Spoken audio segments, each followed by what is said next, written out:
Salut à tous, j'ai un retour. Hum,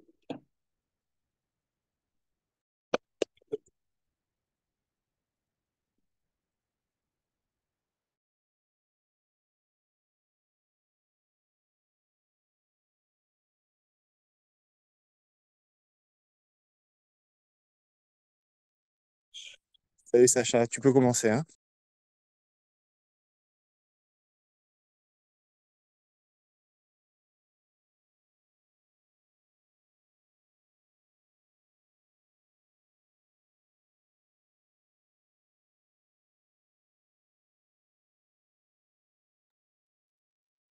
Non, Sacha, on t'entend pas.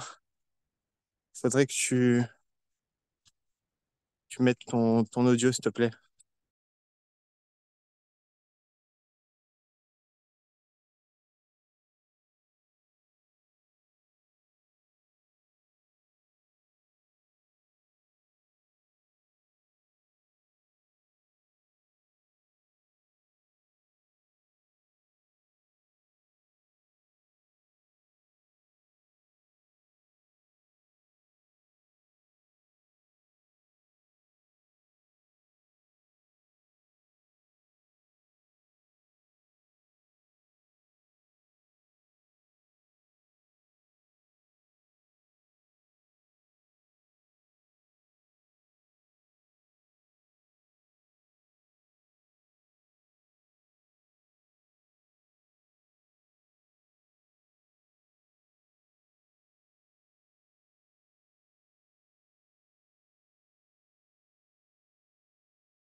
Allô?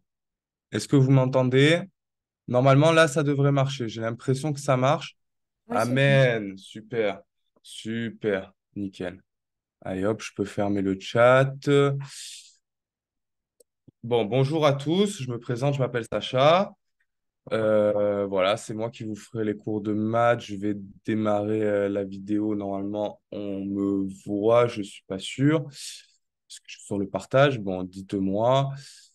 Bon, voilà, je m'appelle Sacha, je donne des cours de maths depuis plusieurs années à Master Prépa. Je donne aussi d'autres types de cours, mais c'est surtout les maths. Et donc voilà, là, on va faire la petite correction de QCM d'avant le stage pour voir un petit peu les prémices de ce que vous pouvez avoir. C'est des questions que j'ai mis qui sont très ressemblantes au concours parce que, bah, en vrai, je voulais que vous vous entraîniez sur des trucs que vous pouvez possiblement voir le jour de l'examen. Et donc, du coup, voilà. Nickel. Est-ce que vous pouvez parler ou pas? Répondez-moi sur le chat. Répondez-moi sur le chat si vous pouvez, si on peut interagir ensemble ou si vos micros sont coupés. Dites-moi.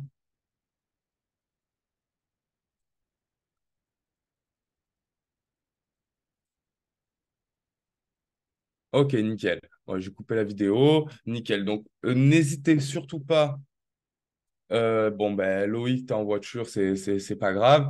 N'hésitez surtout pas à interagir avec moi s'il y a des questions, surtout que là, on est par Zoom, donc des fois, les explications en maths, c'est vrai que c'est mieux de montrer en direct, sur le tableau, sur une feuille pour montrer la démonstration. Donc là, sur le Zoom, c'est plus compliqué à faire. Donc, n'hésitez pas, on interagit, on essaye tous de comprendre.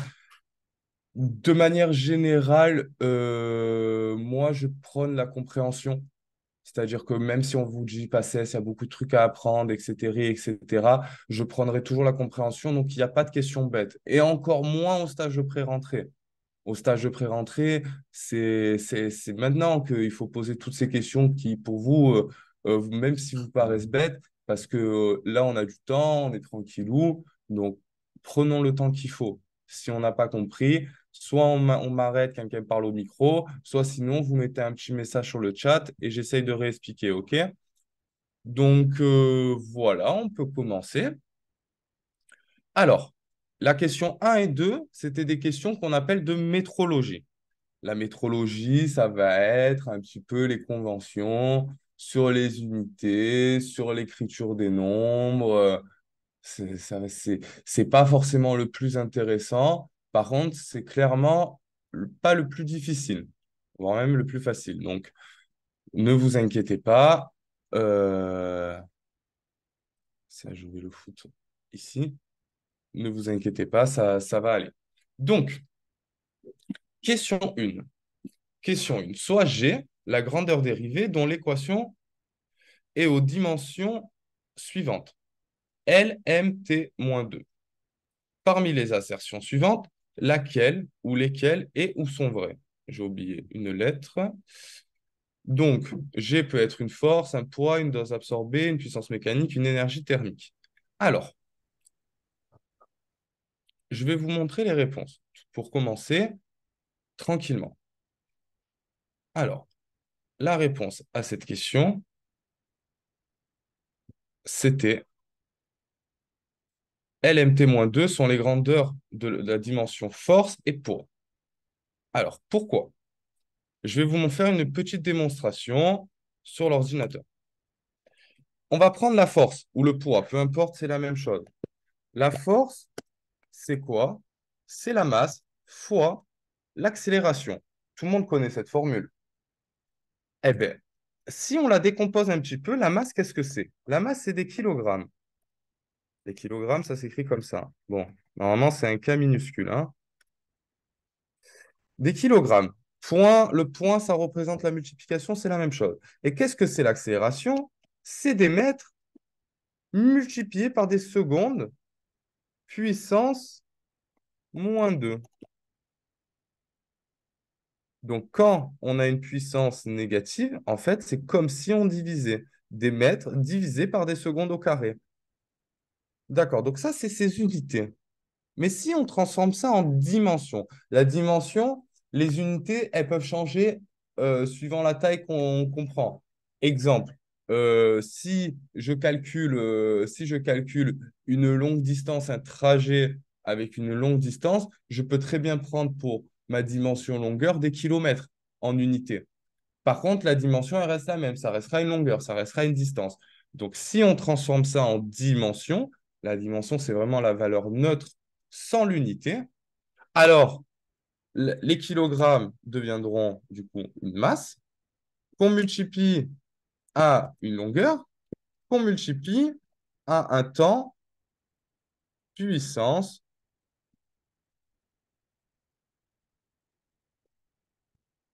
moins 2. Et donc, du coup, si on regarde bien, masse fois longueur fois divisé par le temps au carré, eh ben, c'est exactement ce qu'on retrouve dans la question. Voilà. Ça, c'est le premier exemple euh, d'une question pour la métrologie. Là, il y a un tableau à apprendre, du coup, avec plein de grandeurs. Alors, vous connaissez il y a les 7 grandeurs de base. Les 7 grandeurs de base, du coup, il va y avoir la longueur, qui est une grandeur de base, mais également la masse, le temps, l'intensité du courant électrique, le nombre de moles, et il m'en manque un, l'intensité lumineuse et la température également. Donc, 7. Ça, ce sont des grandeurs de base. Et en fait, toutes les grandeurs dérivées, comme la force, qu'on exprime en newton, eh bien, cette force qu'on exprime en newton, en fait, ce n'est ni plus ni moins que la multiplication entre elles des grandeurs de base, c'est-à-dire celles que je vous ai citées, la masse, la longueur, la temps, etc., etc. Et donc, du coup, en fait, toutes les grandeurs dérivées vont se composer avec les grandeurs de base. D'accord? Et du coup, si vous connaissez des formules, par exemple pour la force, la masse, pour l'accélération, eh bien, vous voyez bien qu'on peut retrouver euh, l'équation en dimension. Je vous redonne un autre exemple avec l'énergie. L'énergie, par exemple, l'énergie, c'est un demi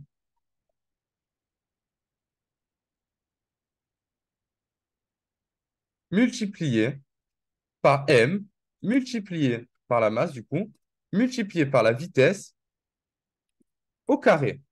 Et on va essayer de retrouver l'équation dimension. Donc, son unité de base, c'est du joule, mais qu'est-ce que vaut réellement le joule? Eh bien, le joule, il vaut un demi, il n'y a pas d'unité. Donc, on l'oublie. La masse, toujours du kilogramme, qu'on multiplie à la vitesse au carré, donc masse multipliée par seconde moins un, le tout au carré. Si on développe ça, on obtient toujours des kilogrammes qu'on multiplie à des mètres au carré, multiplié par seconde puissance moins 2. Et donc ça, si on traduit en dimension classique, on obtient m fois L au carré fois T puissance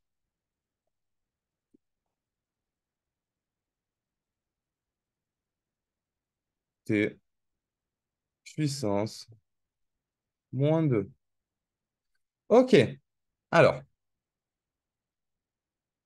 est-ce que pour tout le monde, alors dites-vous que tout ça, tout ce que je suis en train d'expliquer, c'est des choses que vous allez revoir, revoir en cours avec moi, par exemple, ou avec le prof de maths, ou avec un autre tuteur. C'est quelque chose que vous allez voir et revoir, d'accord? Donc, est-ce que là, pour tout le monde, est-ce que je peux avoir des petites réponses sur le chat ou par le micro? Est-ce que pour tout le monde, l'équation en dimension, c'est bon, c'est maîtrisé, c'est compris comment je l'ai expliqué?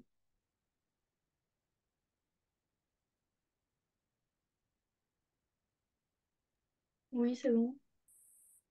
Magnifique. Donc voilà, n'hésitez pas si vous avez des questions ou quoi, il n'y a pas de questions pièges. Je vous signale juste qu'en haut du QCM, j'ai mis mon numéro. Donc voilà, pareil, si vous avez des questions sur un QCM, sur quoi que ce soit, même sur une autre matière, en physique, je me débrouillais bien également, ou en anatomie parce que je suis étudiant en kiné, donc il n'y a pas de souci. Enfin voilà, n'hésitez pas, mon numéro, vous me contactez par message ou WhatsApp, il n'y a pas de souci, d'accord? On passe à la question 2. Alors, la question 2, c'est également une question de métrologie, du coup. Mais c'est un autre type de question. Il y a la question un peu avec les grandeurs, les unités, qu'on vient de voir. Et maintenant, on a les questions un petit peu, les chiffres significatifs, pas significatifs, nani. Bon, les chiffres significatifs, c'est très simple. Il y a des règles à apprendre, il faut les connaître, il faut les connaître, mais une fois qu'on les connaît, les questions sont simples. Alors, je vais faire ça.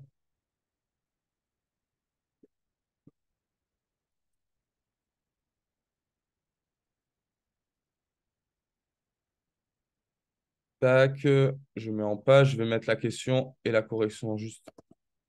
Voilà. Alors, la question est ici. Bon, les numéros et les lettres sont pas bons, mais on s'en fout. Donc, pour savoir l'item A et B, c'est le même type de question, pour savoir le nombre de chiffres significatifs. Eh bien, les chiffres significatifs, ce sont les chiffres différents de zéro. Les zéros placés entre les chiffres et les zéros placés derrière les autres chiffres, si et seulement si ils sont le résultat d'une mesure. Ça, c'est ultra important. Ça veut dire quoi? Ici, on a 1,030. On ne sait pas si c'est le résultat d'une mesure. Donc, on part du principe que non. Donc, 1,030, il a en fait trois chiffres significatifs. Et 2,001, du coup, lui, peu importe mesure, pas mesure, on compte les zéros entre les chiffres. Donc, du coup, il en a quatre. OK? Donc ça, il y a ces règles-là, il faut que ça soit carré. Si demain on vous dit, donc soit il vous dira le résultat d'une mesure, nanani, combien de chiffres significatifs, ou sinon il vous dira peut-être euh, nous avons remarqué, ou nous avons étudié que dans cette ville, il y a exactement 36 000 habitants, je dis n'importe quoi. Eh bien, vu qu'on l'a mesuré, dans ce cas-là, le 36 000, il y aura du coup 5 chiffres significatifs et pas 2. D'accord? Est-ce que pour la A et la B, c'est bon pour tout le monde, cette notion de chiffre significatif? Normalement, ça devrait aller. Si c'est pas bon pour tout le monde, toujours pareil, dites-le. Donc, ensuite, on passe à l'item numéro C. C et D, c'est le même item. Alors, là, on a une addition. D'accord? Alors, sachez, une première règle, ça c'est en maths, c'est de manière générale. Quand on parle addition, on parle soustraction, c'est la même chose. Quand on fait une multiplication, on divise, c'est la même chose. D'accord? Donc, retenez ce principe. Donc là, tout ce que je vais vous dire pour arrondir un résultat d'une addition, ça marche également avec une soustraction. Je me pose 30 secondes, j'arrive, je vais juste boire de l'eau.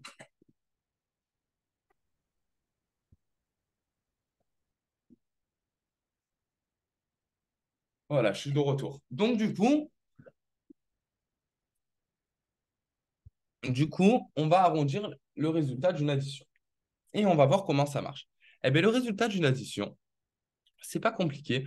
On regarde, on regarde le plus petit nombre, on regarde le plus petit nombre de chiffres après la virgule. Donc ici, on a trois termes. 1,2, 2,102 et 0,51. D'accord? Donc ici, d'ailleurs, je ne sais pas pourquoi, j'ai pas exactement pareil que la correction, on modifie à 1,21. C'est le même principe, on s'en fiche. Ici, on va chercher le nombre qui a le plus petit nombre de chiffres après la virgule. Eh bien, ce nombre, c'est soit 0,51, soit 1,21. On observe du coup deux chiffres après la virgule. Donc, ça veut dire quoi? Ça veut dire que le résultat final, ma correction était juste, je ne sais pas pourquoi j'ai chié. ça veut dire que le résultat final, dans le cas précédent, c'était deux chiffres significatifs. Et ici, le résultat final, du coup,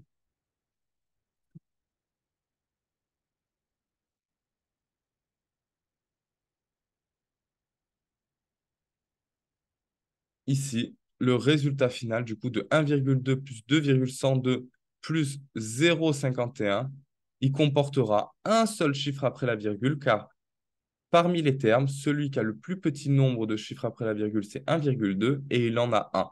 Donc, ça veut dire que le résultat final, il aura forcément qu'un seul chiffre après la virgule. D'accord? Alors, désolé, il y a eu un petit bug sur la correction. Donc, est-ce que c'est bien compris pour tout le monde? Je vais réexpliquer de toute façon. On regarde tous les termes de l'addition. Donc, il y a trois termes, 1,2, 2,102 et 0,51. D'accord?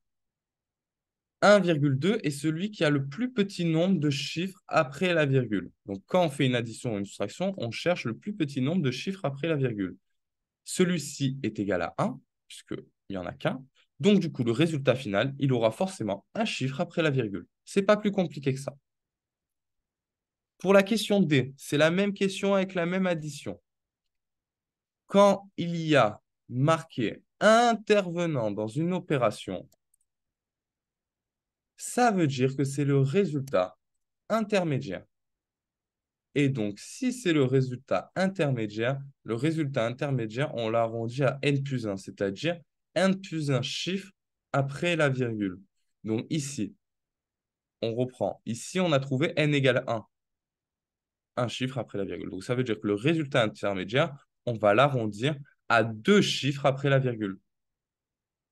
D'accord? Est-ce que c'est bon pour tout le monde l'addition? Je vous laisse répondre un petit peu.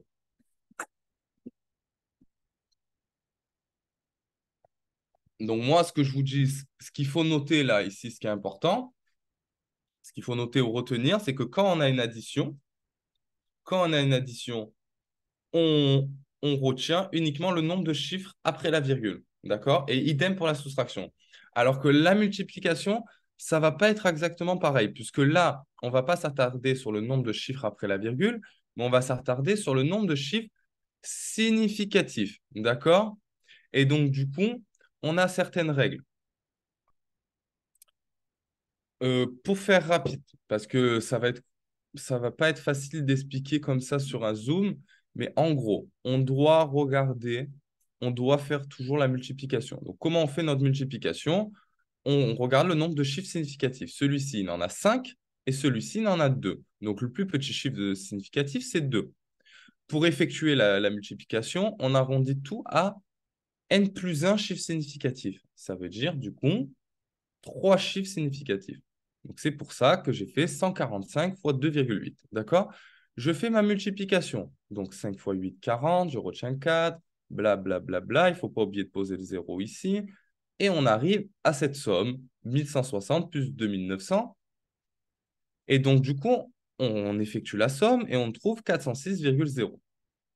Et donc, on regarde notre dernière colonne de notre somme. Ici, c'est 1 plus 2. 1 plus 2, c'est bien inférieur, strictement inférieur ou égal à 9. Donc, du coup, le résultat final, on va l'arrondir à n chiffres significatifs.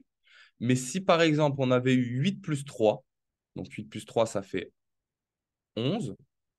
Si on avait eu 8 plus 3, eh ben, on aurait arrondi à n plus 1 chiffre significatif.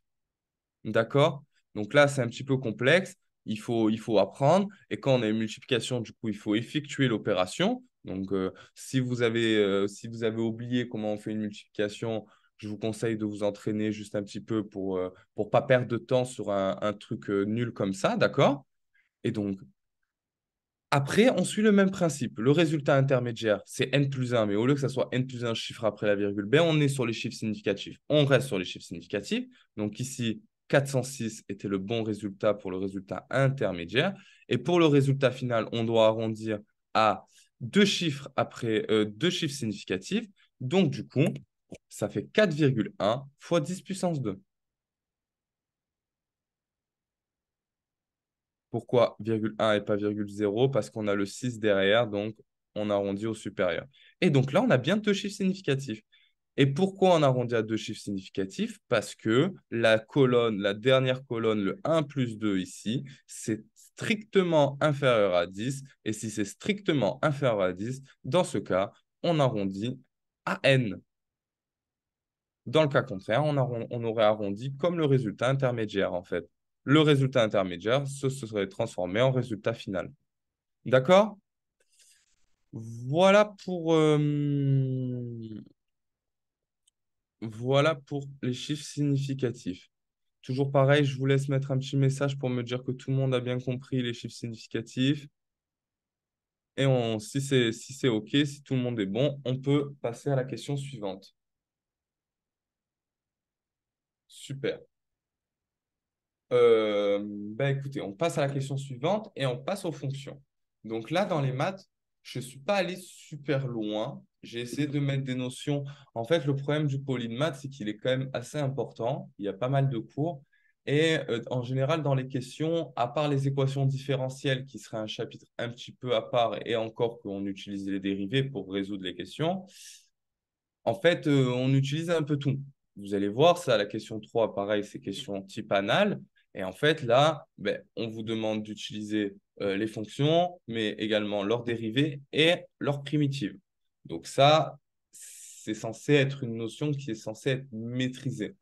Je vous invite, si vous ne maîtrisez pas les notions, à vous entraîner ou même à prendre un cours de maths ou quoi, parce que c'est important, il faut le maîtriser. Vos dérivés, vos primitives, vous pouvez commencer à les apprendre dès maintenant, parce que ça sera quelque chose qu'on vous demandera en maths. Et au plus tôt vous l'apprenez, au plus tôt vous entraînez dessus. Et après, l'objectif, ça sera que durant l'année, hop, une fois par semaine, on s'entraîne un peu à faire des primitives, des dérivés. Ça prend 5 minutes. Et une fois qu'on les maîtrise et qu'on a l'habitude de s'entraîner, ça reste dans la tête. D'accord? Donc, ça, c'est important de maîtriser dérivées primitives. Et du coup, il faudra maîtriser également toutes les propriétés de fonctions parce qu'il va poser des questions dessus. Ici, on a une fonction composée. On a une fonction cosinus et une fonction affine additionnée. Donc, on a f de x égale cos de x plus x. Parmi les assertions suivantes, laquelle ou lesquelles sont vraies. Donc, pardon, on va aller direct sur la correction. Celle-ci, on va passer un petit peu plus vite parce qu'il n'y a pas grand-chose à dire dessus. La A, f de 0 égale cos de 0 plus 0, le tout est égal à 1. Cos de 0 égale 1. Alors, ça, je vous expliquerai en cours, moi ou le professeur, il vous expliquera en cours comment utiliser les relations trigonométriques, utiliser son cercle trigonométrique pour connaître toutes les valeurs. La A est fausse, du coup, oui, sûrement. Je n'ai pas le sujet là sous les yeux. Oui, effectivement, la A est fausse. C'est pour ça que je l'ai noté dans la correction. J'ai juste rajouté la lettre bêtement. Mais oui, la A est bien fausse. Tac.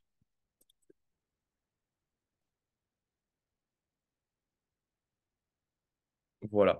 Donc, en fait, les relations trigonométriques, les fonctions trigonométriques, on peut connaître les valeurs pour cosinus et sinus. Pour certaines valeurs, on peut de suite connaître les valeurs. Alors, là, c'est un petit peu flou ce que je vous dis, mais je vais y venir. Alors, mon partage d'écran est en pause. Nouveau partage. Les fonctions. Partager. Donc,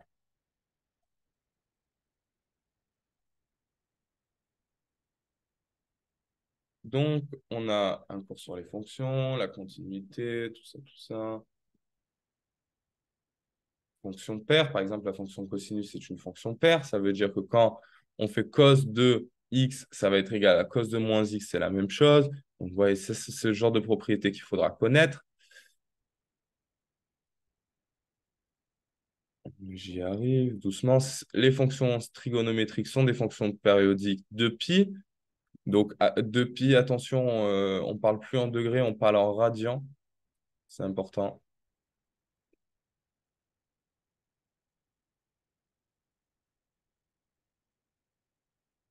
J'y arrive.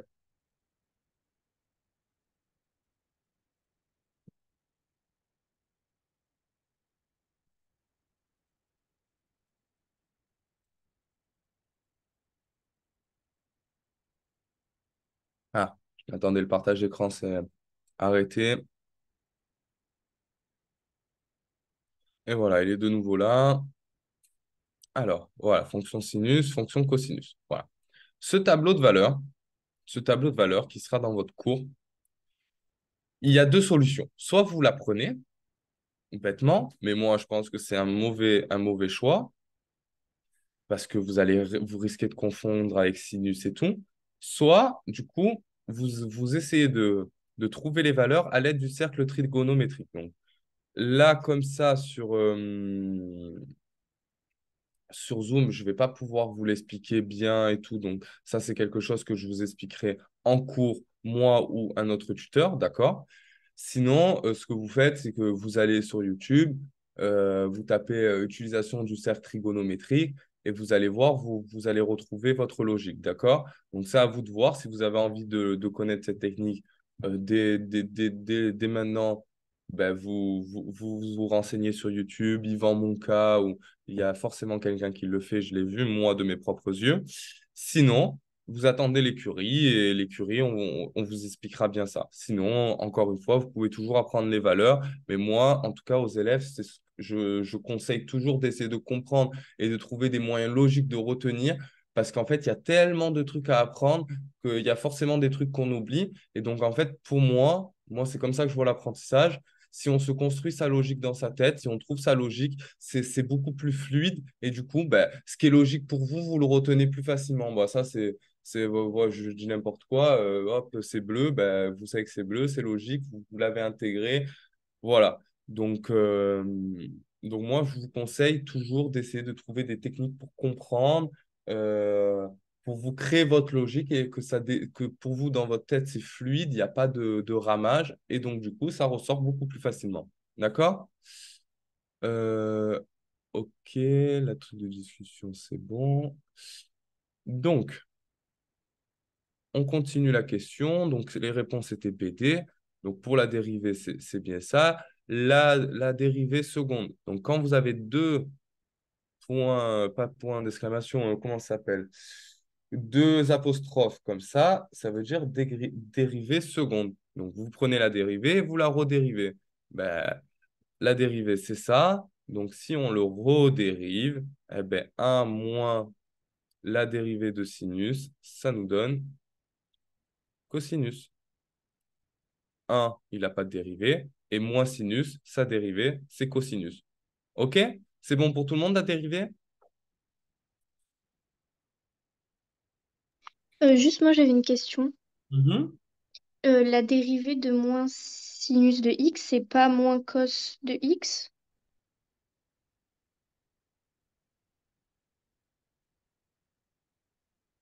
La dérivée de moins sinus x, c'est moins cos de x, effectivement. Oui. Ben, du coup, c'est... Oh, mais pour le QCM, c'est pas très important. Mais oui, Ok. si c'est ça que j'ai marqué, oui, effectivement. Oui, vous prenez votre cercle trigonométrique, donc vous avez en haut, vous avez sinus x. Du côté droit de votre cercle, à l'horizontale, vous avez cos de x. Du coup, moins sinus x, moins cos de x. Et vous tournez dans votre cercle dans le sens des aiguilles d'une montre pour la dérivée. Donc, c'est ça. Moins sinus x à dériver, c'est moins cos de x. Donc, l'item était faux. OK? Mais d'ailleurs, je l'ai mis faux, hein, je crois, hein. Oui, oui. C'est juste que ma correction, j'ai foiré, j'ai oublié de mettre le moins, mais c'est bien faux. On est OK pour tout le monde pour la question? Tout le monde a compris pourquoi c'était moins cos de x et pas cos de x? C'est bon pour vous? Magnifique. Du coup, l'intégrale, la primitive. Alors déjà, j'ai une question. Est-ce que tout le monde a vu la primitive? Parce qu'aujourd'hui, maintenant, je sais que vous voyez plus le bac comme avant. Il y a les options nani nana, et donc c'est possible qu'il y ait des élèves qui connaissent pas la primitive. Donc, je vous laisse répondre si quelqu'un n'a jamais vu de primitive. Ben, du coup, oui, en spé je pense que vous l'avez vu, mais ceux qui n'ont pas fait spé peut-être qu'ils l'ont pas vu. Donc, c'est pour ça que je demande un petit peu. Et si quelqu'un n'a pas vu les primitives ou les intégrales, qui se manifeste dans le chat pour savoir, parce que je ne prends pas le même temps pour expliquer si vous l'avez vu ou pas vu.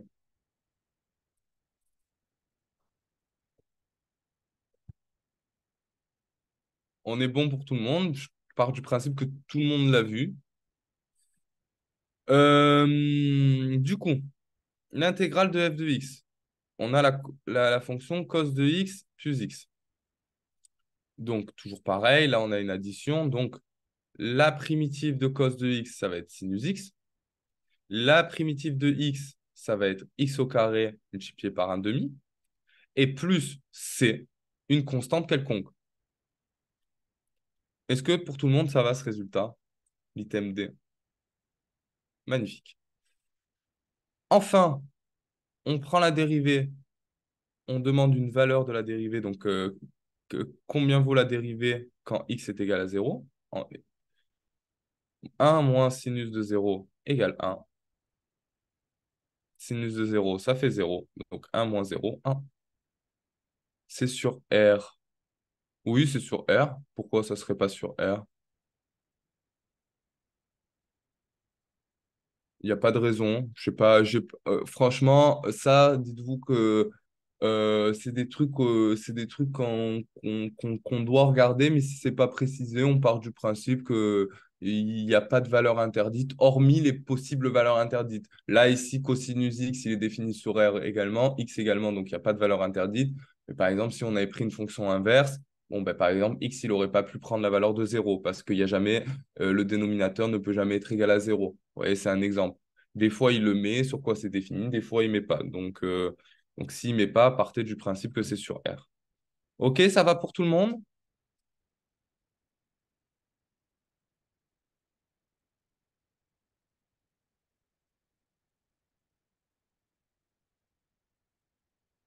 Question 4, question de propriété. Donc, pareil, on va aller peut-être un petit peu vite sur cette question parce que j'ai pas pas grand-chose à dire, à vous apprendre. Franchement, il faut juste connaître ses propriétés.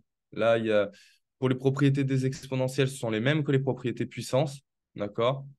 Donc, celle-ci, c'est évidemment faux, c'est une multiplication qui donne une addition à l'exposant. Ici, c'est faux, c'est a puissance 1 sur a puissance b, donc ça fait a puissance 1 moins b. Voilà, c'est marqué ici la correction. La C, C, elle est fausse, c'est le contraire, c'est la division à l'intérieur du logarithme qui donne une différence de logarithme. La D, elle est fausse pour les conditions. Il y avait marqué pour tout A. Attention, petit piège. Donc ça, c'est une question d'anal, hein. Donc, petit piège. Le A, si on sort le carré, il peut plus être positif. Il est plus positif strictement. Or, pour un logarithme, il faut que la valeur à l'intérieur du logarithme soit strictement positive. Donc, pour tout A, ln de A carré, on peut l'écrire parce que un nombre au carré sera toujours positif. Donc, il n'y a pas de souci. Ça, on peut l'écrire. Mais du moment où on sort le carré, on ne peut plus l'écrire. On n'a pas le droit parce que la condition n'est pas en adéquation avec la fonction. D'accord? Est-ce que c'est compris la D, pourquoi c'est faux? C'est vraiment pour le tout A avec le 2 ln de A. Super. Et du coup, la D, elle est juste une multiplication entre deux puissances, donne Oh, j'ai un petit peu bégayé, mais vous m'avez compris. A puissance B fois A puissance C est égal à A puissance B plus C. OK? Question 5. Alors, question 5. C'est un peu une question...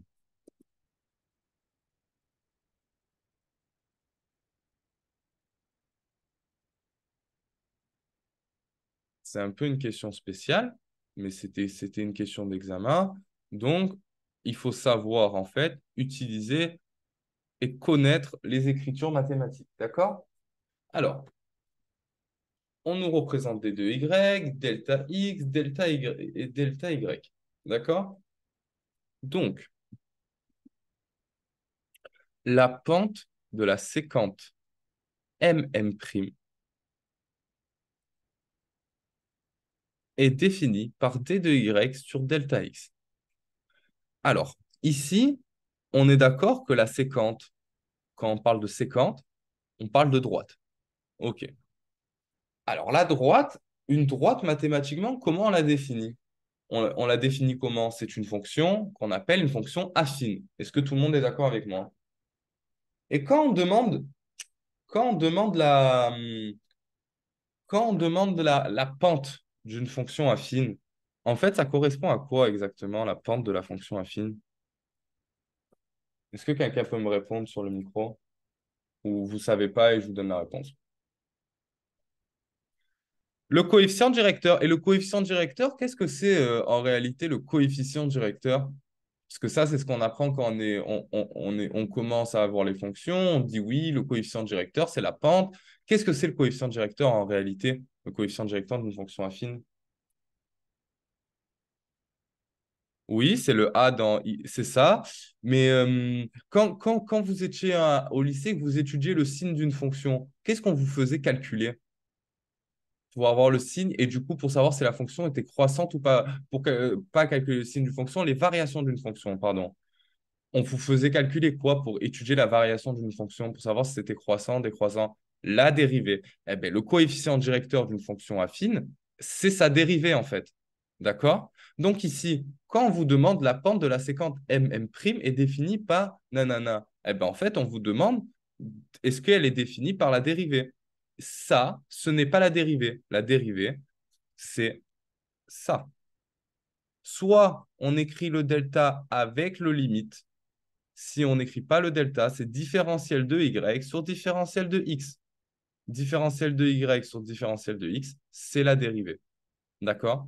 Donc c'est pour ça que la A était fausse. La dérivée de f en m et la pente de la tangente mt, ça c'est vrai. C'est la définition de la dérivée. Je Pas d'autre explication dessus. La dérivée de f au point m et f' de x, bah oui, c'est bon, on a écrit la dérivée ici et la dérivée, elle est bien écrite également ici. La différentielle de la fonction de f est définie par d de y. D de y, c'est bien la différentielle de y. Et donc, la différentielle de y, c'est la différentielle de f de la fonction, c'est la même chose. Et encore une fois, en fait, l'item B, C, D, E, au final, c'est exactement la même chose, c'est juste écrit différemment. D'accord? Il n'y avait que l'item A qui était faux à cause de ce delta. S'il avait mis la différentielle de x et pas delta de x, l'item aurait été juste. Est-ce que c'est bon pour tout le monde cette question?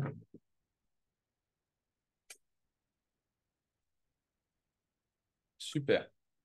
Alors, on va passer à la question 6. La question 6, on va étudier les courbes semi-log et les courbes blob-log. Est-ce que vous avez déjà entendu parler de ça ou pas? En cours au lycée, normalement, vous n'en avez pas forcément entendu parler, mais peut-être que durant le stage terminal ou quoi, peut-être que vous en avez entendu parler. Non, eh ben, c'est très bien, il faut apprendre des trucs tous les jours, donc c'est parfait. Allez, vite fait, tant mieux, on prend un petit peu de temps dessus, il n'y a pas de souci, d'accord? Alors, on mesure les concentrations plasmatiques d'un médicament en fonction du temps exprimé en minutes, d'accord? On obtient le graphe suivant. OK. Alors, en fait, quand on voit une fonction habituellement, nous, tout ce qu'on a déjà vu, tout ce que vous avez déjà vu, ce sont des repères qu'on appelle orthonormés. Ça veut dire quoi? Ça veut dire que le repère, les valeurs du repère sont établies de manière proportionnelle.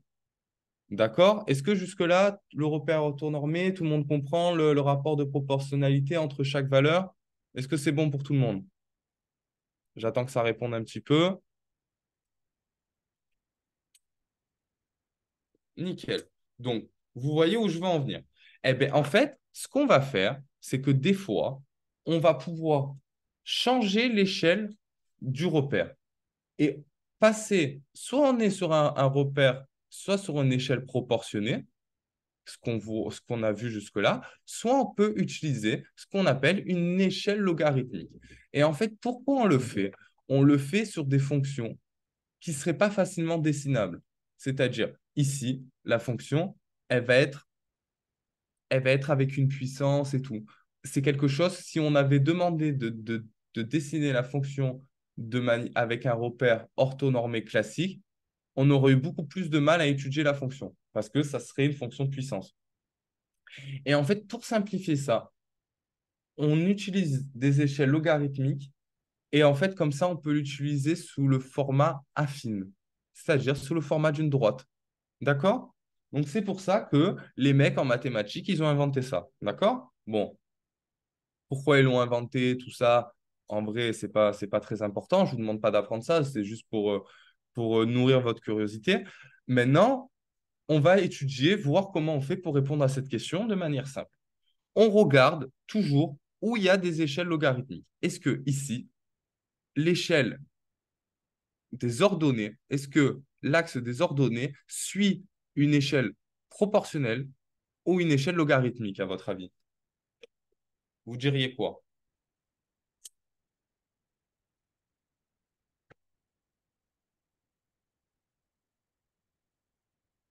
Logarithmique, exactement. Et en fait, l'échelle logarithmique, comment elle se compte? Ici, on a 10, vous voyez? Eh bien, ici, on a 20, 30, 40, 50, bla, bla, bla, bla, vous comptez les traits, 100. D'accord? On arrive à 100. Ici, on a 200, 300, 400, 500, 600, 700, blablabla, bla, bla, bla, bla, bla, 1000. D'accord? Et même question pour l'échelle, pour du coup l'axe des abscisses. L'axe des abscisses, on voit bien ici que les écarts ne sont pas proportionnels. Donc, on est également sur une échelle logarithmique. Et donc, ça fait 1, 2, bon là c'est classique, 3, 4, 5, 6, 7, 8, 9, 10. Mais si on avait continué au-delà, eh ben, le prochain trait, ça aurait été 20, ça n'aurait pas été 11. D'accord? Donc ça, c'est un piège qu'il ne faut pas tomber dedans. D'accord? L'échelle logarithmique, à chaque fois, vous prenez le nombre le plus à gauche et c'est lui que vous faites évoluer. Donc ici, on est sur les unités, donc très bien, 1, 2, 3, 4, 5, 6, 7, 8, 9, 10. Mais par exemple, ici, on est sur les dizaines, et bien à chaque fois, on augmente d'une dizaine. Ici, on est sur les centaines, à chaque fois, on augmente d'une centaine. Est-ce que c'est bien compris pour l'échelle logarithmique? Comment on lisait ça sur un schéma?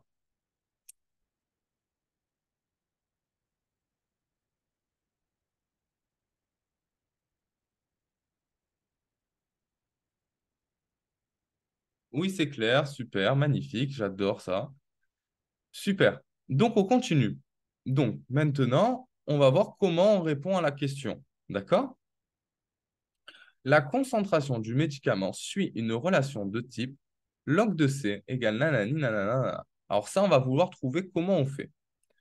Alors, je vais vous expliquer très simplement avec la correction. On est ici dans un repère log-log. Vous êtes d'accord? Si on dit semi-log, ça veut dire que le log n'est que en Y. Si on vous dit log-log, ça veut dire que le log, il est en Y et en X. Tout simplement. Il y a donc une échelle log sur l'axe des ordonnées, qui est représentée par la concentration, et sur l'axe des abscisses, qui est représentée par le temps. On obtient une relation linéaire. Pourquoi on obtient une relation linéaire ou une relation affine? Parce qu'on a une droite. On a une droite, donc la fonction, elle est de type y est égal à ax plus b. Pourquoi ax plus b? Parce que c'est croissant, donc a va être positif. OK.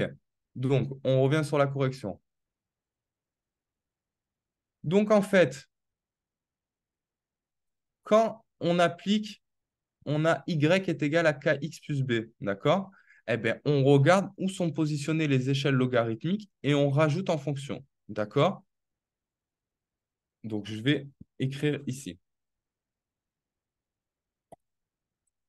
Y est égal à kx plus b. Sauf que ce n'est pas la vraie formule puisque on doit inclure les logarithmes dans cette formule. Eh bien, comment on fait? Est-ce que j'ai logarithme en y? Oui, donc je rajoute. Est-ce que j'ai un logarithme à l'ordonnée? Oui, donc je rajoute le log au niveau des ordonnées. Donc il y a le log de y, mais il y a aussi l'ordonnée à l'origine, comme son nom l'indique, l'ordonnée à l'origine. Donc on met le log également pour l'ordonnée à l'origine. D'accord?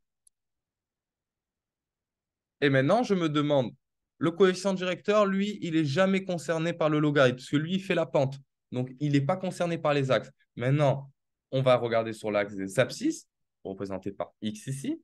Est-ce qu'il est sous l'échelle logarithmique? Oui. Donc, on peut multiplier k à log de x. Et donc, du coup, on a retrouvé notre formule. D'accord? Euh, Hop, attendez, je branche juste mon ordi.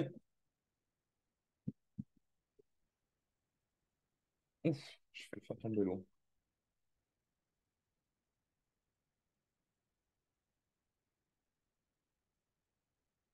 OK. Donc, ici, si on transpose les bonnes notations, Y, en fait, c'est C. C0, c'est la concentration initiale, plus K fois log de T. D'accord? Et maintenant qu'on a cette relation avec les logs, on va vouloir retrouver la vraie fonction de base, sans les logs. Et comment on fait pour faire ça? Eh bien, le log, c'est ce qu'on appelle un logarithme décimal. Vous savez, les logarithmes, ils fonctionnent avec une base, d'accord, qui sera la réciproque. Vous connaissez la classique ln de x réciproque de exponentielle de x, d'accord? Donc ça, celle-ci, vous la connaissez. Eh bien, décimal, le log décimal, sa réciproque, ça sera du coup 10 puissance de x. Est-ce que c'est compris pour tout le monde ce principe de réciproque avec la fonction logarithme? Donc, du coup, je fais une équation. Ce que je fais, c'est comme quand je veux résoudre une équation, on a une égalité. Ce que je fais d'un côté de l'égalité, je le fais de l'autre. Donc, ici, je choisis de prendre le k qui est multiplié au logarithme. Je le mets en exposant. J'ai le droit grâce aux fonctions, grâce aux propriétés sur les logarithmes.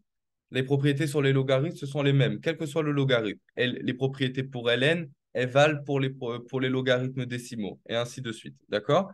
Donc, j'obtiens log de c est égal à log de c0 plus log de t puissance k. Je choisis de tout mettre à la puissance de 10. Ce que je fais d'un côté, je le fais de l'autre. Et donc, du coup, 10 et log de c, vu se sont réciproques l'un et l'autre, eh bien, ils se suppriment, j'obtiens c.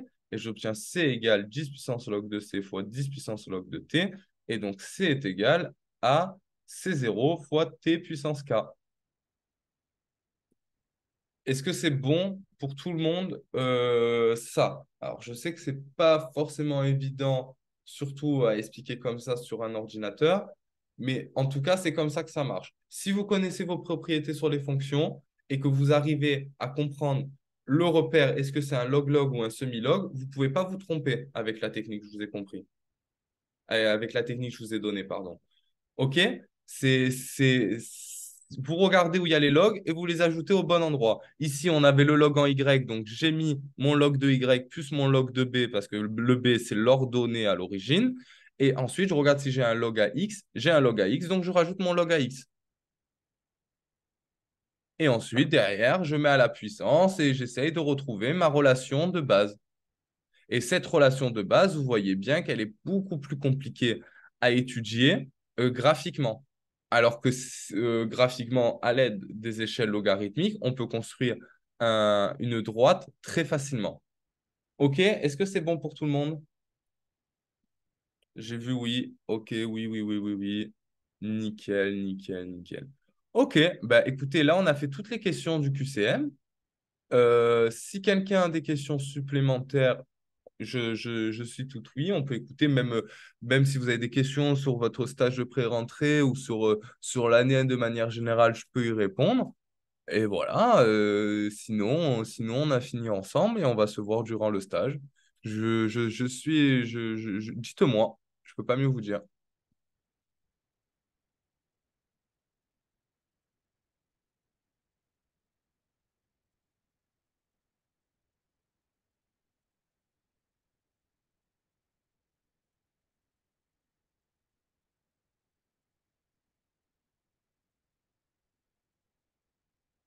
Bon, ben super. Ben voilà, ben écoutez, on va s'arrêter là alors, il n'y a pas de souci.